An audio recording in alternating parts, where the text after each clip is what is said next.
Okay, so this is a little bit about the New Amsterdam Musical Association. New Amsterdam Musical Association. It's the oldest Negro musical incorporated organization in the world.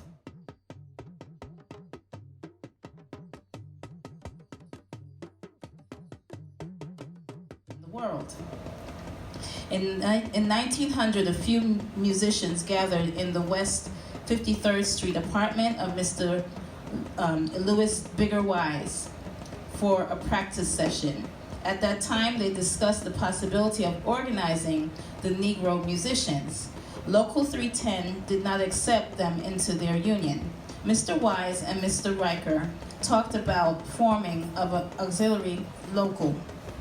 Joining in the discussion was Mr. Gladstone Marshall from the Barbados and Mr. Pastor Pelver from Cuba. Soon they brought together all the players that had interest. Mr. Riker spent much of his time in raising money for the project.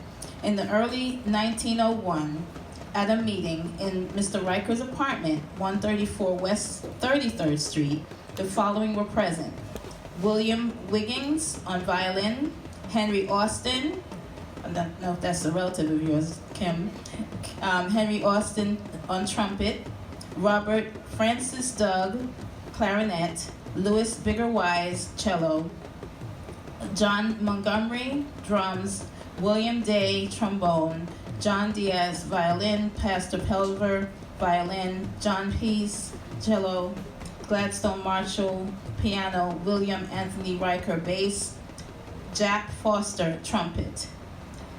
Okay, Mr. Riker, a very ambitious, influential, and aggressive man, suggested that the name would be the New Amsterdam Musical Association. In an interview with Mr. William Wiggins, it was learned that the name came from Amsterdam Dance Hall. And the signers on the certificate of incorporation were many of the ones that I just called, but in addition was, I'll give you all the names, Pastor Pelver, it was the first president.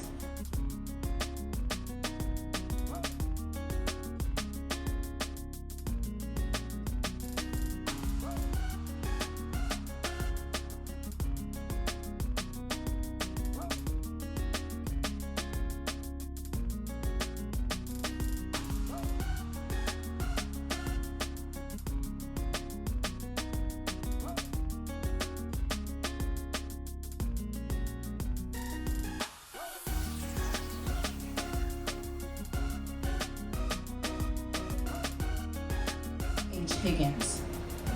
The names of the directors until the first annual meeting of the month was to be held on January 9th in 1906, where Pastor Pelver, Jordan Crump, Robert Francis Diop, John Robert Burroughs, John Diaz, Wilfred Hubert Day, and William Anthony Riker.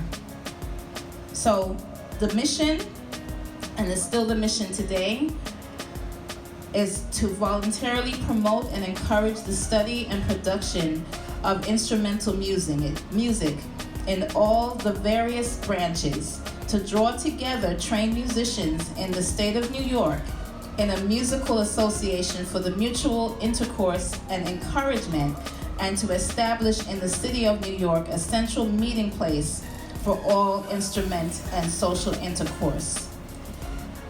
And today we still carry the legacy. Your being here today is keeping it alive.